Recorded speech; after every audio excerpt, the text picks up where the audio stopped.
ಶುಭೋದಯ. ನನ್ನ ಹೆಸರು ಪ್ರದ್ಯುಮ್ನ. ನಾನು 7ನೇ ತರಗತಿಯಲ್ಲಿ ಓದುತ್ತಿದ್ದೇನೆ. ನಾನಿವತ್ತು ಹೇಳುವ ಕತೆ ಜಯದ್ರಥನ ವಧೆ. ಕೌರವರು ಸೇನಾಧಿಪತ್ಯ ಪಟ್ಟವನ್ನು ದ್ರೋಣಾಚಾರ್ಯರಿಗೆ ಕೊಟ್ಟರು. ಮರುದಿನ ಯುದ್ಧದ ಸಮಯದಲ್ಲಿ ದ್ರೋಣಾಚಾರ್ಯರು ಚಕ್ರವ್ಯೂಹವನ್ನು ರಚಿಸಿದರು. ಯಾಕೆಂದರೆ ಅಭಿಮನ್ಯುವನ್ನು ಕೊಲ್ಲಲಿಕ್ಕೆ. ಚಕ್ರವ್ಯೂಹವನ್ನು ಭೇದಿಸಲು ಅರ್ಜುನ ಮತ್ತು ಅಭಿಮನ್ಯುವಿಗೆ ಮಾತ್ರ ಗೊತ್ತು. ಅದಕ್ಕಾಗಿ ಅರ್ಜುನನನ್ನು ದೂರ ಬಿಡಲು ಕೌರವರು ಒಂದು ಸಂಶಕ್ತಕರೆನ್ನುವ ಒಂದು ಸೈನ್ಯವನ್ನು ಅರ್ಜುನನ ಹಿಂದೆ ಹಾಕಿದರು. ಅದು ಅರ್ಜುನನು ದೂರ ಹೋಗಿ ಯುದ್ಧ ಮಾಡಲಿಕ್ಕೆ ಶುರು ಮಾಡಿದರು. ಅದಕ್ಕಾಗಿ ಅಭಿಮನ್ಯು ಚಕ್ರವ್ಯೂಹದ ಒಳಗೆ ಹೋಗಿ ಭೇದಿಸಿದನು.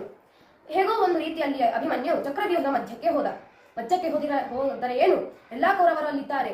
ಒಬ್ಬೊಬ್ಬರೇ ಕೌರವರು ಅಭಿಮನ್ಯುವನ್ನು ಕೊಲ್ಲಲಿಕ್ಕೆ ಶುರು ಮಾಡಿದರು. ಆದರೆ ಅಭಿಮನ್ಯುವನ್ನು ಕೊಲ್ಲಲು ಮುಖ್ಯ ಕಾರಣ ಯಾರೆಂದರೆ ಜಯದ್ರಥ, ಅಂದರೆ ಕೌರವರ ಭಾವ. ಅದಕ್ಕಾಗಿ ಅರ್ಜುನ ಒಂದು ಶಪಥ ಮಾಡಿದ. ನಾನು ಕುಂದಿಪುತ್ರ ಅರ್ಜುನ ಶಪಥ ಮಾಡುತ್ತೇನೆ.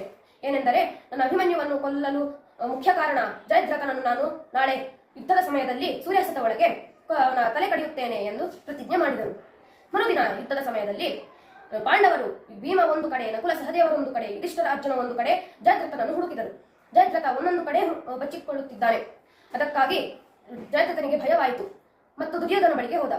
ದುರ್ಯೋಧನ, ನಾನು ಎಲ್ಲಿ ಬಚ್ಚಿಕೊಳ್ಳಿ, ಎಲ್ಲಿ ಹೋದರೂ ಪಾಂಡವರನ್ನ ಹಿಂದೆ ಬರುತ್ತಿದ್ದಾರೆ. ಆಗ ದುರ್ಯೋಧನ, ಬಾಬಾ ಅದೇನು ನೋಡಿ. ಆಗ ಜಯದ್ರಥ, ಅದು ಸೈನಿಕರು ತಿಂದ ಎಲೆಗಳು. ಆಗ ದುರ್ಯೋಧನ, ಹೌದು ಬಾಬಾ, ನೀವು ಅದರ ಮಧ್ಯೆಗೆ ಹೋಗಿ ಬಚ್ಚಿಕೊಳ್ಳಿ, ಆಗ ನಿಮ್ಮನ್ನು ಯಾರು ಸಹ ಹುಡುಕಲಿಕ್ಕೆ ಆಗುದಿಲ್ಲ ಅಂತ ಹೇಳಿದರು.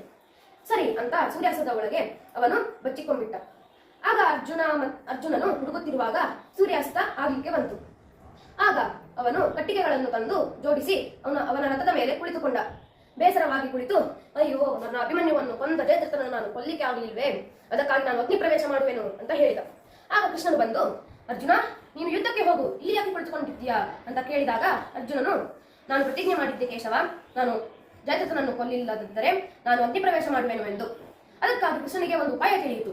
ಏನೆಂದರೆ, ಅವನು ಅವನ ಸುದರ್ಶನ ಚಕ್ರವನ್ನು ಮೇಲಕ್ಕಾಕಾಶಕ್ಕೆ ಎಸೆದ. ಆಗ ಅದು ಹೋಗಿ ಸೂರ್ಯನನ್ನು ಮುಚ್ಚಿಬಿಟ್ಟಿತು. ನಂತರ ಎಲ್ಲರಿಗೂ ಭ್ರಮೆಯಾಯಿತು. ಓ, ಸೂರ್ಯಾಸ್ತ ಆಯಿತು ಎಂದೆಲ್ಲರೂ ಕಿರುಚಿದರು. ಆಗ ಅರ್ಜುನನು ಆ ಕಟ್ಟಿಗೆಗಳಿಗೆ ಬೆಂಕಿ ಕೊಟ್ಟು ಪ್ರವೇಶ ಮಾಡಲಿಕ್ಕಿದ್ದ. ಆಗ ಜಯದ್ರಥನು ಒಂದೆಡೆಗಳನ್ನು ಆಚೆ ಈಚೆ ಮಾಡಿ ಏನಾಗ್ತುಂಟಂತ ನೋಡುವ ಎಂದು ನೋಡಿದಾಗ ಸೂರ್ಯಾಸ್ತ ಆಯಿತು, ಅಲ್ಲಿ ಅಗ್ನಿ ಸಹ ಉಂಟು. ಅರ್ಜುನ ನೋಡುವುದನ್ನು ನೋಡುವ ಎಂದು ನೋಡ್ತಿದ್ದಾಗ ಕೃಷ್ಣ ಜಯದ್ರಥನನ್ನು ಕಂಡ. ಆಗ ಕೃಷ್ಣ ತನ್ನ ಸುದರ್ಶನ ಚಕ್ರವನ್ನು ವಾಪಸ್ ತೆಗೆದುಕೊಂಡು, ಅರ್ಜುನ, ಅದೋ ನೋಡು ಜಯದ್ರಥ ಬಿಲ್ಲು ಬಾಣ ತೆಗೆದುಕೊಂಡು ಅವನನ್ನು ವಧೆ ಮಾಡು ಎಂದು ಹೇಳಿದಾಗ ಅರ್ಜುನ ಹೆಣ್ಣಂತ ಅವನ ಬಿಲ್ಲು ಬಾಣ ತೆಗೆದುಕೊಂಡು ಅವನ ಜಯದ್ರಥನನ್ನು ವಧೆ ಮಾಡಿದ. ಹೀಗೆ ಜಯದ್ರಥನನ್ನು ಕೊಂದ ಅರ್ಜುನ. ಧನ್ಯವಾದ.